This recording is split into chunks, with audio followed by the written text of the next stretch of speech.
Today's presentation is Outlook Optimization, Speed Up Your Email Workflow, and it is presented by our very own Rose Hall, who is the Chamber's Administrative Assistant. And I'll tell you what, I can't even tell you how many times Rose has helped me, not only with Outlook, but other programs and things that I'm using. So she is definitely someone with a lot of knowledge to share about these topics. For those of you that don't already know her, she currently works for the Chamber. Her current title is Administrative Assistant, but she has also served as Events Coordinator for the Chamber. She has a degree in IT and is a certified Microsoft Office Specialist. She has worked in IT, human resources, and accounting before she worked at the Chamber in various industries. She loves to read and strives to work towards learning something new. Over the years, she's read thousands of books and collects her favorites to add to her personal library of over 900 titles. Rose has lived in Green Valley with her husband, Mike, and 3 children for 21 years. Her son, Mason, 25, enlisted in the Army after graduation and is currently serving in Washington. She has a daughter, Samantha, who is a junior at Park University and studying social psychology. And her youngest son, Scott, is a sophomore at Green Valley High School. So, Rose, take it away. We're excited to hear what you have to share today. Hi, everyone. So thank you for the introduction, Laura. Just a smidge more background on me, just kind of so you get some context. My original degree is in IT. Back in 2010, I left my IT job to go work for my dad. Sometimes when dad calls, you have to answer. He needed help with paperwork and logistics and things like that.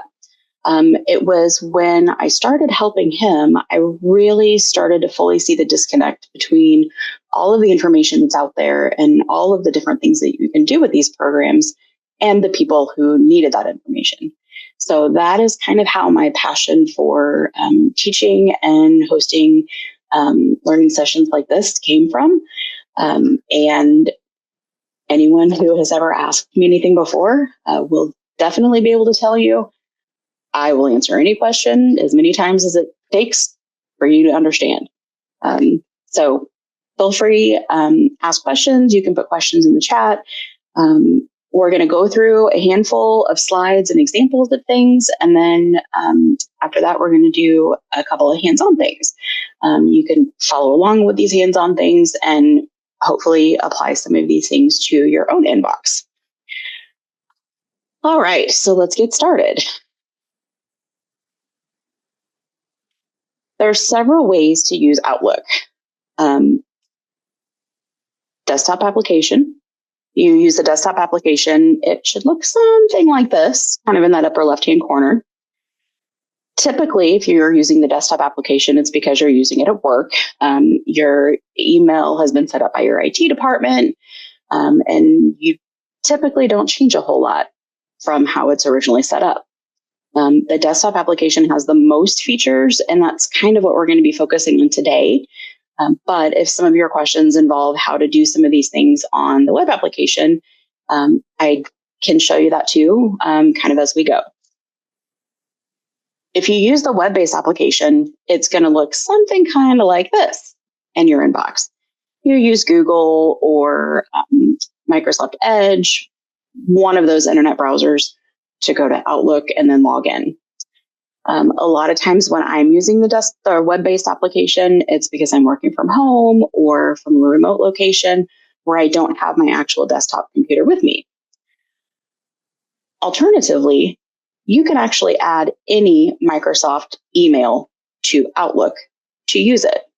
If you have an email address that's at MSN or at Hotmail or at Live or Outlook, you can load all of your emails into here, and you can actually use Outlook as basically an electronic planner. And I'll show you some ways that you can do that today. If you're using a mobile app, the mobile app is a little bit different. It's truly designed for mobile usage. There's not a lot of options, not a lot of these extra features that we're going to talk about today are going to be on there. But what you can do is you can send and receive email, you can view and edit your contacts, and you can add appointments or tasks to your calendar. So which one is best? They are all good and they all have their own purposes. I use all three of them. Primarily during my workday, I use the desktop application though. So like I said, today we're going to just demonstrate using the desktop version of this. There's several different ways to view your inbox. Most people just stick with the default way, how it was whenever your email was originally set up. But you can use other views, such as the focused view. To see the focused view, that's going to be under your view menu. And it's just a little box. You just tick it and it goes to focused. The focused inbox will take some of like the newsletters and more like advertisements and spammy type things.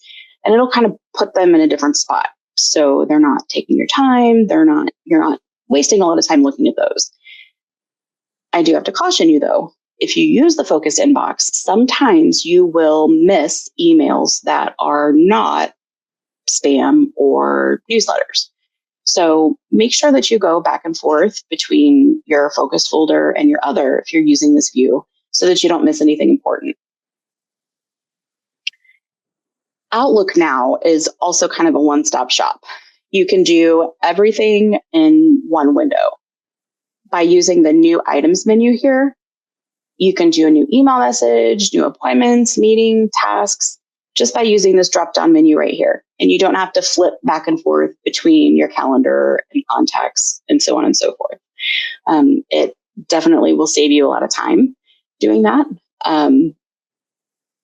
Copying and pasting can get kind of iffy sometimes. So this is good using it that way. There's another option that I don't have an example of up here, but I'll go through it whenever we do examples, is the immersive reader. Immersive reader basically takes everything away except for just the text that is in that particular email. Gets rid of all of it. Gets rid of distractions.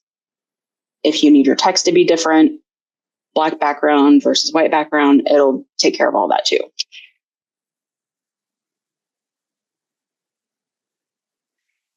So sometimes we get busy and our inbox gets full. It's hard to figure out how to keep track of things, what the best system is. Some people like to use a bunch of different folders, as you can see here on this example. And this is actually my inbox too. And I purposely left it messy so that we can make it nice and organized today. Drag and drop will become your best friend. You can drag and drop emails into folders. You can also drag and drop things into a task list. If you don't see a to-do bar over here on your right-hand side, you can just click view over here. And then this little icon here will pop up and you can show your to-do bar. Show up right here. You can click and drag things to tasks. Tasks are definitely one of the things that are most underused. Just like calendars, task lists can be saved and you can delegate tasks to other people on your team. It's good to use this if you're working on a project with more than just yourself, because you can assign those tasks to people and they can tell you when it's complete. You can also see how close to completion people are on those tasks, and you can request kind of a status update on those tasks. And as you can kind of see over here on this little example, I've got quite a few things that I have tasked on here. You can also take an email and you can drag it and drop it onto your little calendar app down here, and it will automatically create a calendar event. If it's a meeting, if it's an appointment, whichever, you can choose it once you drag it and drop it. Scheduling polls is also an amazing option. Once you drag and drop something onto your calendar, it'll come up like this. Little button right here, scheduling poll. Click that button and it'll show up over here on the right-hand side. All of the times that the people in your guest list or your two show all the times that they're available. That's going to help you not go back and forth. When are you available? Oh, when are you available? No, that doesn't work for me. With the scheduling poll, you'll be able to see automatically when somebody's not available, and you can exclude that from your suggested times.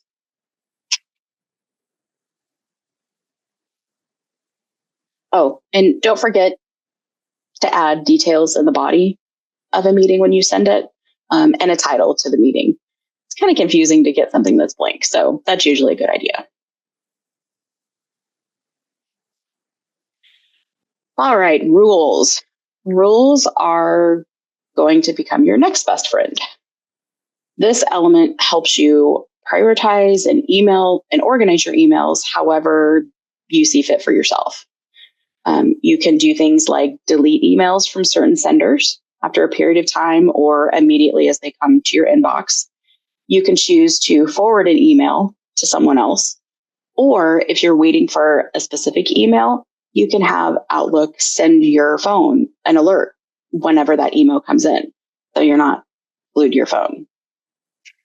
Rules is one of the things that we're going to practice today. It feels kind of scary when you first start using rules, but there's a great rules wizard that I've kind of taken some screenshots of here that will truly step you through creating those rules.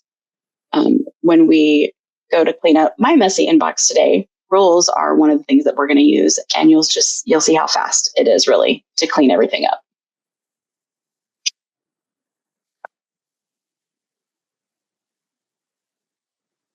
Quick parts.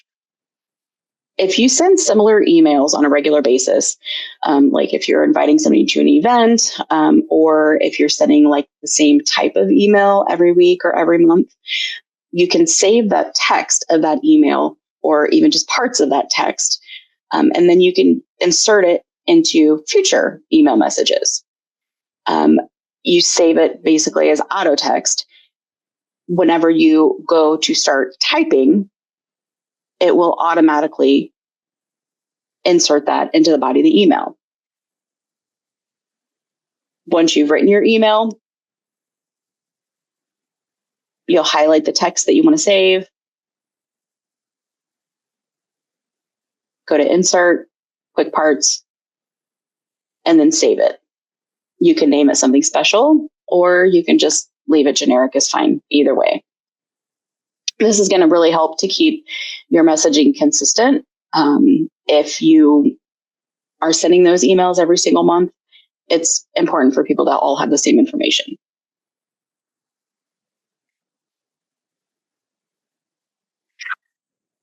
All right, the search function. Now, you can leave your email box messy.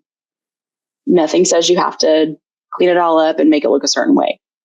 If you do decide to leave it messy, you're going to have to use search. The search feature in Outlook has improved a lot. You can find any content based on any word or any groups of words, phrasings. You can add the word from and then a person's name, and it'll show you all the emails from that person. If you're looking for an email that just has an attachment, you can say as attachment, and it'll pull up all the emails that have an attachment. Searching is also one of the things that we're going to practice on today, just so you can kind of get used to how everything pops up.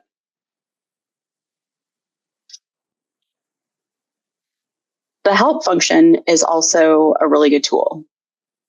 There's so much information out there, and sometimes it's hard to weed through what's out there and what's relevant and what's not relevant. The good thing about Outlook is that previous versions are still relevant. As they bring out newer versions, they typically will build on top of those older versions and just add more things. So don't automatically eliminate the older help articles if you go to the help section. If you're not finding what you're looking for under the help function, and if you're not sure what to search for, Google is also going to be your friend, or whatever search engine you use. Type in a phrase, you can even type it in as a question.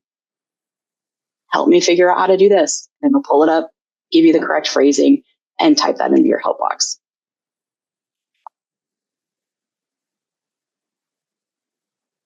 All right. Trish, do we have any specific questions right now? Or do we want to jump straight into our practice? Jump straight into practice. All right. So if you give just a second.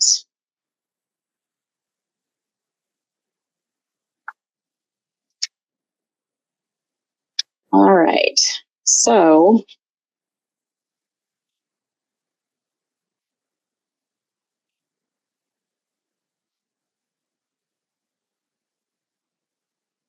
the first thing we're going to do is practice drag and drop. So let me just make sure everybody can see my screen here.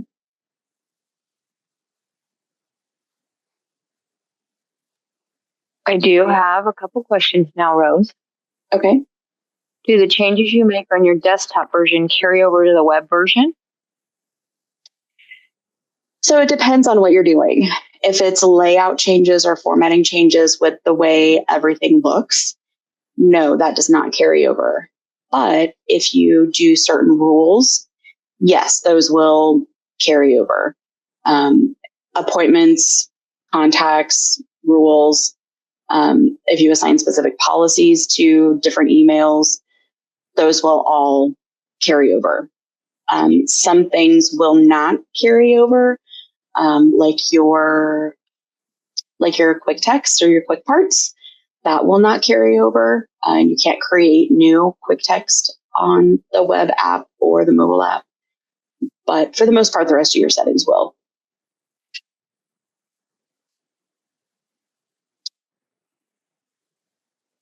Okay, so we are going to practice drag and drop first.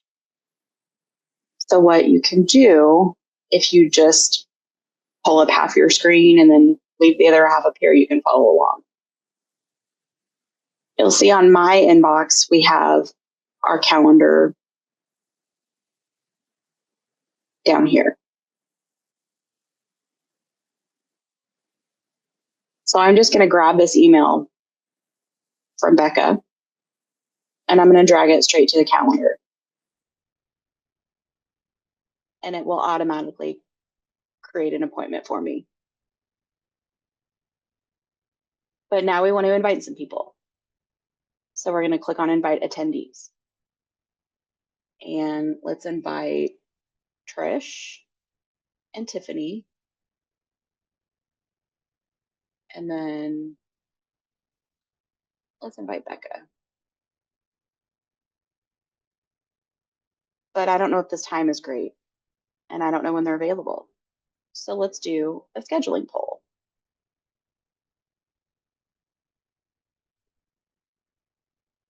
When this side menu comes up over here, I can see that all of these times here, these people are available. Other times that they are not available will show up here. So we can't do it at 11 o'clock because Becca is not available. But if I hover here, it shows that me, Tiffany, and Trish are available. So we're going to select 10:30.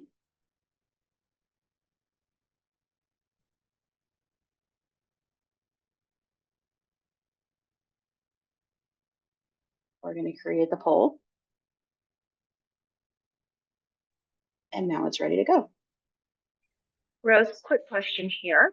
Does this play nice with Gmail? And maybe not just only this function, but in general, does Outlook, that's one of the questions posed, play nice with Gmail? So it depends on how your calendar is set up. The calendar and the scheduling poll, it's only as good as the information that we've given it. If you are inviting somebody and they've got their calendar out there and filled out and accurate, then, in theory, it should work fine.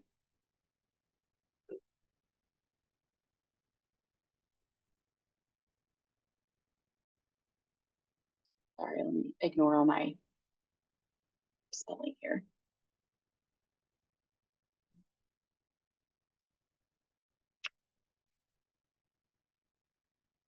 All right, so I have an email from Christine, and she wants to let me know that somebody is no longer coming to an event.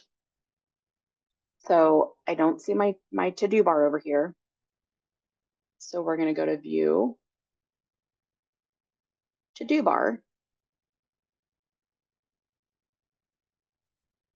These are all my tasks over here.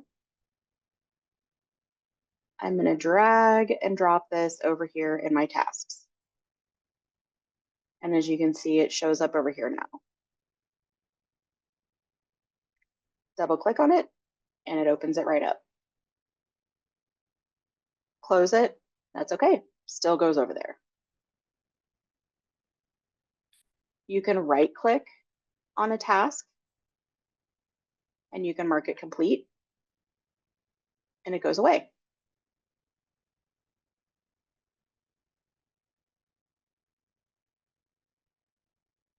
And when I'm done looking at that, I just close it.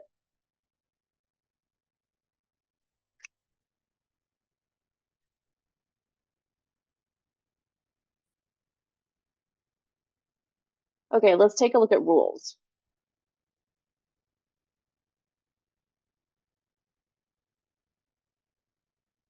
So let's go to an email from this back to this email from Becca. We're going to go up here to rules and we're going to create a new rule. And the rule that I'm creating is emails from Becca. And then I just bypass the rest of this and I go straight to advanced options. When you go to advanced options, it's going to bring up the rules wizard, which will really kind of step you through how to do each piece of this.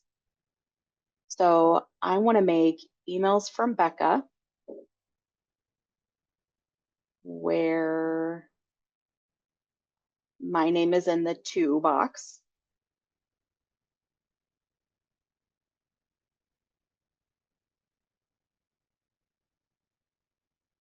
And then the rest of these are not going to apply this time. Hit next. And it wants to know, what do you want to do with the message? So I want to move it to a folder. And we're going to specify what folder.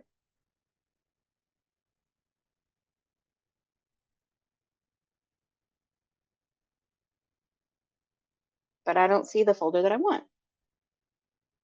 So we can create a new folder. We're going to call it Becca. Click OK. And now you can see down here, when the message arrives, where my name is in the to box from Becca, it's going to go to the Becca folder. And then it's going to ask, is there any reason that you don't want to do that?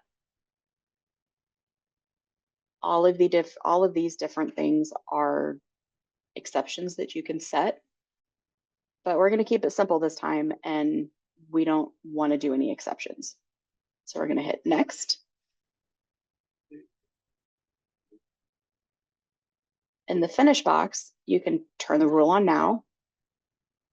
And then I can also run this rule on all of the messages in my inbox. So I don't know if you guys can see this part or not, but down here in the corner is a little spot that tells you how many items you have in your inbox. I have 19,086 items in my inbox. So I'm going to write that number down and let's remember that, because I want to show you how effective this can be in clearing out that inbox.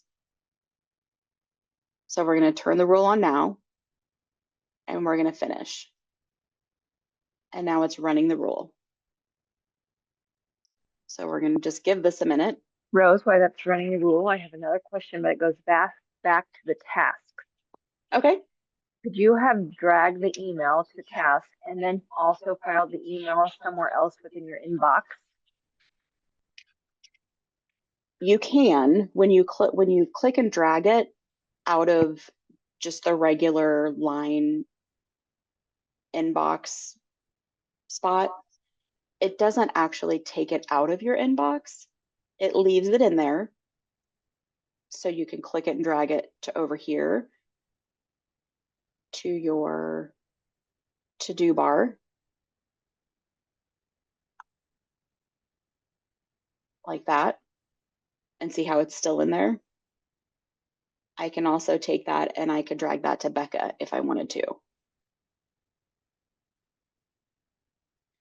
All right, so we started in my inbox with 19,086 emails. I'm now down to 18,767 emails. Not a ton, but it helps. So say I want to find everything that Shreddit has emailed me. They stay relevant for a little while, but not forever. So you can also right click on any email and also see the rules. So this one, we're going to create a rule. Anything from Shreddit is what we want to look at. We can go to the advanced options and we can say anything from Shreddit. And it may not always come to me. I have several different email addresses that filter into my box. So we're going to do next. We're going to say we want to delete it.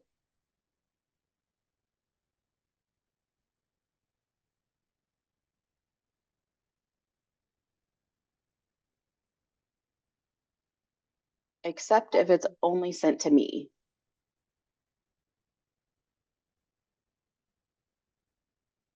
And then we're going to hit next. And then we're going to run it now. And we're going to run it.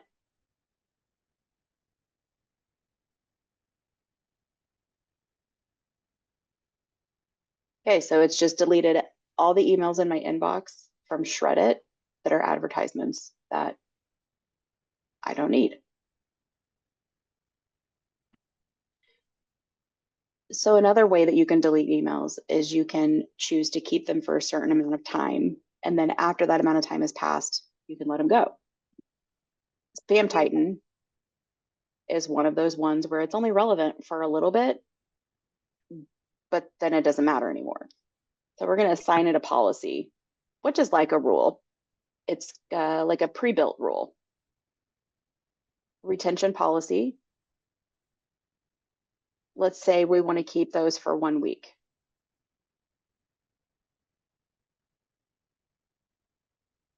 You'll see a message up at the top that says the item will expire in 6 days. Once those 6 days are gone, it's going to go to your delete box. Does anybody have any questions about rules or want to see a different type of rule? We'll give them a minute.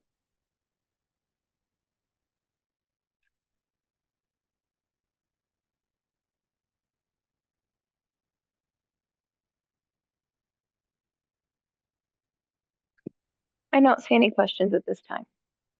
Okay.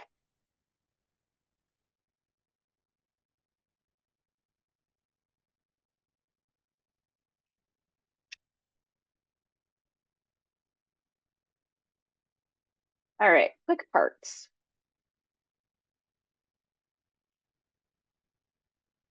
So quick parts is one of those things that unless you know that it's there, you don't know what you're missing. So here we are going to just type up an email, which, sorry, I've already typed it. here's the email that we just typed. See how fast I am? That's great. Once we've got our content, say this is what we want to be able to send to people. We're going to highlight it. We're going to click insert. And then we're going to go to quick parts. Down just a little bit. And we're going to save it to our quick part gallery. And then we're going to name this sponsor email.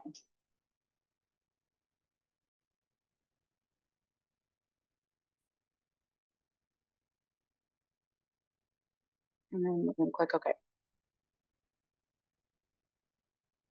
All right, so we've got that saved. Now we're going to do a new email. And we're going to send this to Trish. And we're going to do sponsor email. And then we're going to go to insert, quick parts. And this is what we just saved. There it is. Now, once it's in there, we can add what we need to add, and we can change this to however we need. And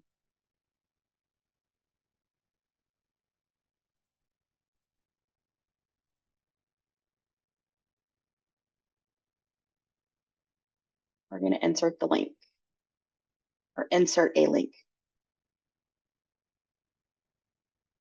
And then you can send it. That happens to be a link that this too, so we'll just take that out.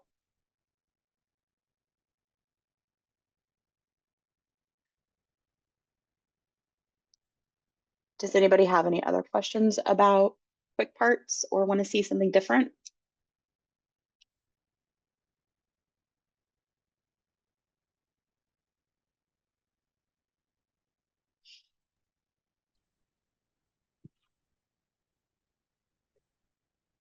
I don't see any questions at this time.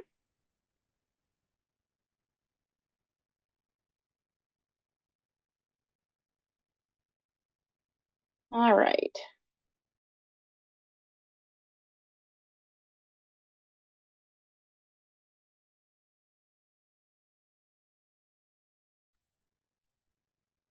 So the next thing that we're going to look at is the search function.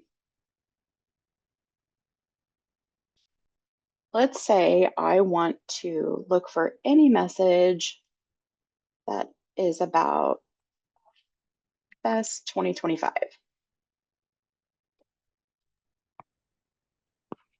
Before we move on, Rose, I do have another question here about quick part. Sure. Do you have to navigate to quick parts, or can you type a phrase and it generates the quick parts to insert? You can just start typing whatever the quick part is.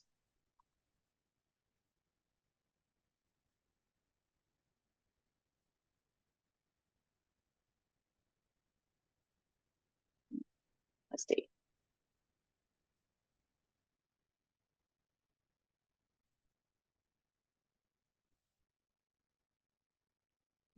So in order for it to generate, we'd have to save it as auto text, which is this one right here.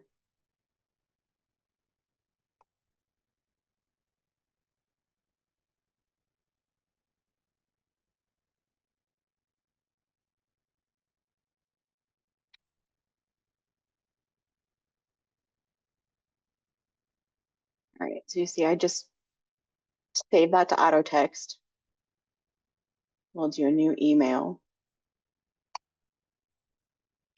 And I started typing that. There you go.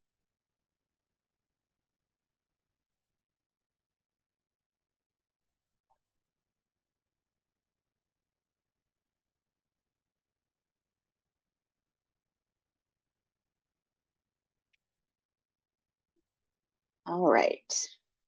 So we'll go back to our search unless anybody has any other questions. Because we do have one question, but going back to taskbar, do you want to wrap that up at the end or do you want me to insert now? Um, let's do this. Let's go ahead and do the search really quick. And then we'll come back to the taskbar. So we did Fest 2025. And we see all of our emails about Fest 2025. But I just want to see the emails that have an attachment or an application attached to it. So we put Fest 2025 and you can type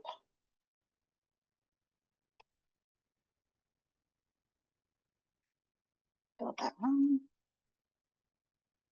Type has attachment. Yes.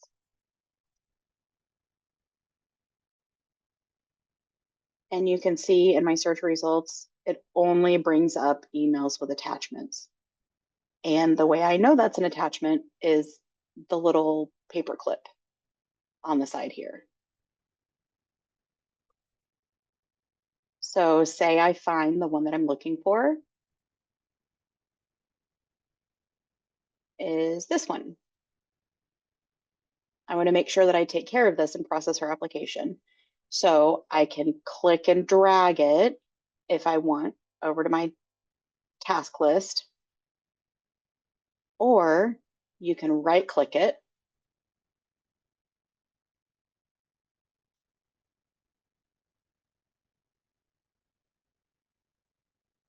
under your quick steps. These should be in everybody's email box already. They're pre-populated options.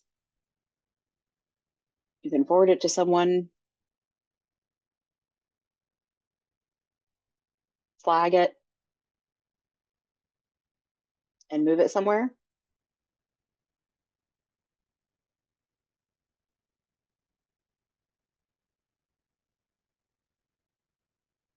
Do all these different fun things with it. Now it's not giving me the option to flag it because I've already flagged it, but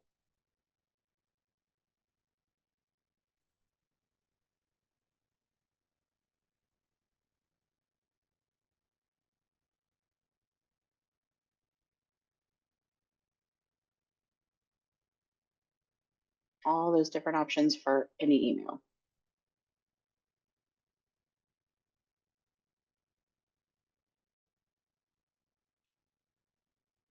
Okay, what was the question about the taskbar, Trish?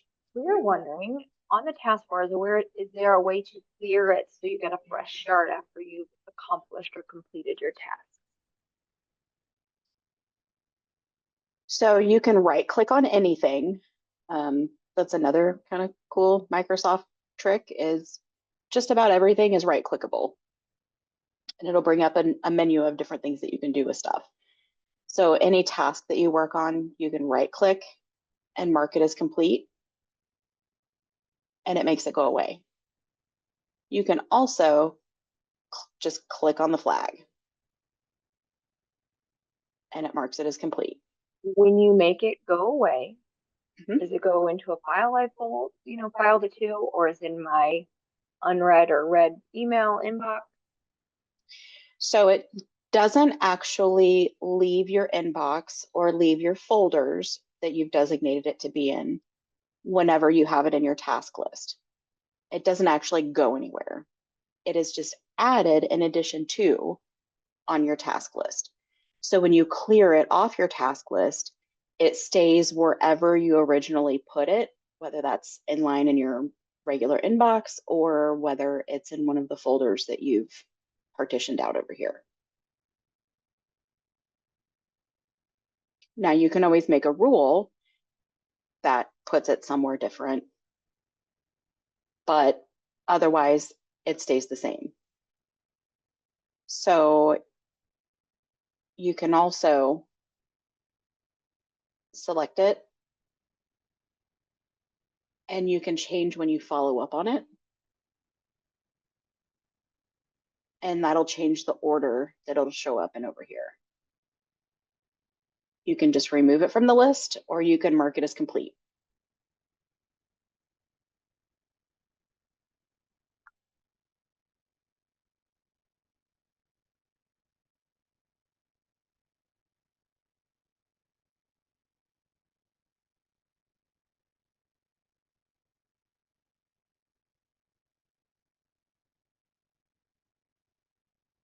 So just doing that arrange by option, I've changed it so that now it shows the things that don't necessarily have a date, and it shows the things that are now for today, things for tomorrow.